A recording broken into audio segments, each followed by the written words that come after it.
Genelia, I think the audience is dying to hear from you. Firstly, I would like to honestly thank Honorable CM and Honorable Deputy CM for having me here. I mean, Hyderabad is home and it'll always mean the world to me. Telangana, some place where I started my first film, and then also the first time I produced was also back here in Telangana. So I think what the place does is makes you feel very secure and very wanted. Like Zoya saying, very often as women, if you don't come forward, it's because you don't feel that you're holding a position of power. But this city encourages you. It opens its heart and opens it's very, very welcoming. For someone like me who came from Bombay, I did some of my best work here. Not that I didn't do in other industries as well. I'm very grateful to have been part of a lot of industries. But I got a chance, like I wanted to do something more and I got that chance here. I'm honestly very grateful that I was a recipient of 2 Nandi Awards here, which is an honor for me when a state, gives it to you. It means more than a lot more awards because it comes straight from the people and straight from the government, and I think that is very, very welcoming to someone like me. Speaking as a producer, strangely, when I started off, I used to be the only girl on set very often, I was the only girl. But the strangest thing was my first film was produced by a woman herself at that point in time. Satyam here was produced by Supriya, and I don't know whether you're here, Nagarjuna's niece. And she was brilliant at her job. And I would look at her and wonder, like I would always feel alone sometimes because I was, the only girl on set, and whether it was your crew or whether it was always men. But there was this one woman who was taking it all on, and I wondered, someday maybe, maybe I'll want to do this. Many years later, of course, we're here and the industry has opened out to a lot more women, and a lot more women are coming out and telling stories and being part of cinematography and being part of a lot more things. But the encouragement needs to start with each one of us, I think, and with a basic thought that I can be worth it. Like I think as women, we underplay ourselves as well. We need to come out and say that we can do it. And someone like Zoya is brilliant. She's changed it for most women directors, I feel, yeah.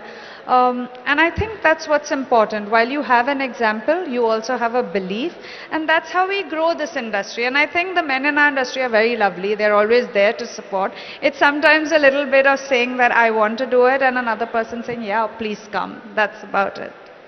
And since we are talking about taking Indian cinema to the globe, if you look back, I mean, of course, there was Mr. Rajamouli and the fantastic vision of RRR, but there was also All We Imagine Is Light.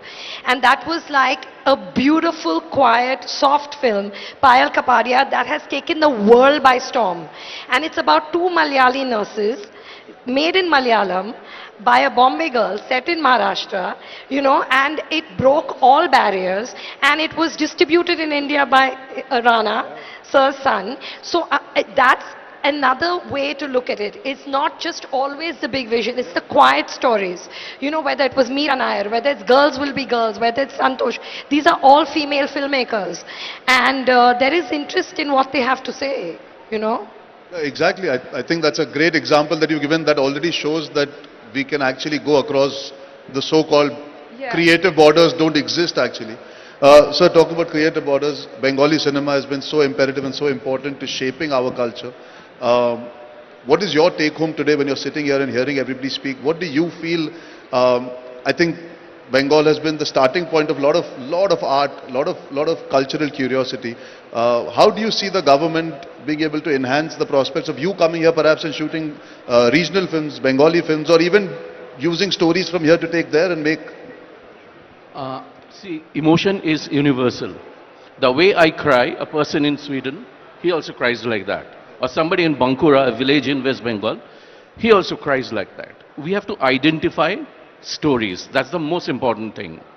Now the synergy between a government, a filmmaker, a studio, and technology. Where there is friendship between all these guys, it can be fulfilled, whatever you are dreaming. Unfortunately, I come from a place where money was a problem, when we used to, I had to do more than 500 advertising films sitting in Calcutta for Bangladesh and Eastern region and make some money, bought my camera and made my first film, Onuronun, which I shot in England. And the way we grew up, it was a very cosmopolitan environment. There was a person from Chennai, then Madras. There was a person from Maharashtra. There was a person from England. There's a person from Jalpaiguri.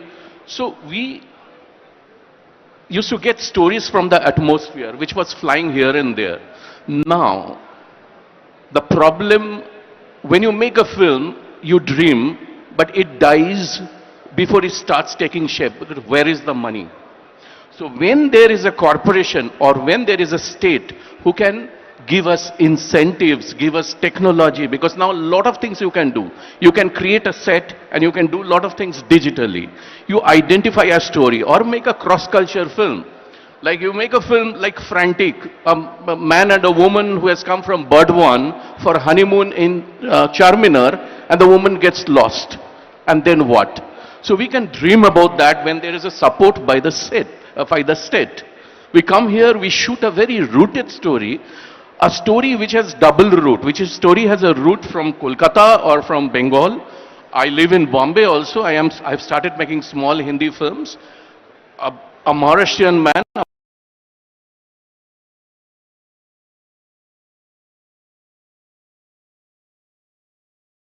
See,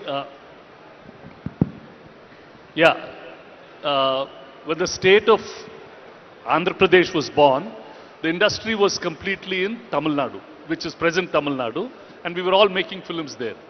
The government here was trying to get the industry from Tamil Nadu into Andhra Pradesh for a period of time, and very, very little impact was there. About 25-30 years ago, they just made one tax differential. One chief minister, and they came and said that if you make a film here, the taxes will be lower than what it is elsewhere. And immediately they came in. Another chief minister came and then he gave land, about 65 acres for the workers to build a facility. On that day, unfortunately, there was a small problem. Both the Chennai workers and the Hyderabad workers fought. And the Chennai workers said they will never come to Hyderabad to shoot. Immediately, Hyderabad, within 2 months, this whole ecosystem got created. The Chennai workers came back and the industry stayed. And what happened at that time is all new infrastructure was built here. Annapurna Studios, Padmaliyar, Ramanaidu Studios, and Ramoji built a world-class facility, while facilities in the other parts of the country were all falling apart. They were all, nobody was enhancing or improving their facilities. Things started off here. With that, all the actors and Telugu people as a whole, we will go and make a remake from anywhere. We will buy a Tamil film, a Telugu, Hindi film, a Malayalam film and make it a remake. For us, there's no qualms that we have to be original and all that. We have to be successful. Now, having said that, with that kind of spirit, we have some seriously brilliant filmmakers who've come and made this so-called pan-Indian film, so-called pan, and they're now trying to look and try and make something pan-world. So the thought process is there always to get bigger and better. So how can we now, both as Hyderabad, because it's a very flexible and easy ecosystem, how can we as all filmmakers try and see that we have at least one place in India which becomes the global hub within our country? If all of us can talk on that, what can we do when South Korea can do it for Korea? Why can't we do it for India? Whether we do it in Hyderabad or wherever it is, how do we do it? That would be something that we should look at. Because that's the opportunity which is there. And I remember in that quest for excellence, we will get there sooner or later. Which is what I remember when A.R. Rahman was once recording. I said, why are you taking so long to record? You're recording. He said, no sir, we do things well, but we don't do things with excellence. And he was the first one who just pushed excellence in recording, and he was the first one to get an Oscar for our country. So it's that kind of spirit or that kind of movement if we start in, I think we should be able to deliver. And all of you are making such fabulous material. Like when I was seeing all the films, whether it's Rakesh, Zoya, or Ritesh. So I think that's possible. Yes. Speaking of excellence, I think, Rakesh sir, I would like to get your opinion. We are sitting here today at the cusp of so many possibilities. But it all starts with what we were speaking backstage about. How do we inculcate this culture? How do we inculcate a creative environment? How do we actually bring about people to start believing that we can prosper by forgetting borders, forgetting language, and actually create? And how a state is thinking that way by saying we do not want to think about creating divide, but actually bringing people together. We are all sitting here today. What do you feel is the first starting point from a creative point of view before we go into the technicalities of what the government can enhance? I think there has to be a creative emotion and energy that comes in for us to actually start believing and working towards it for a plan.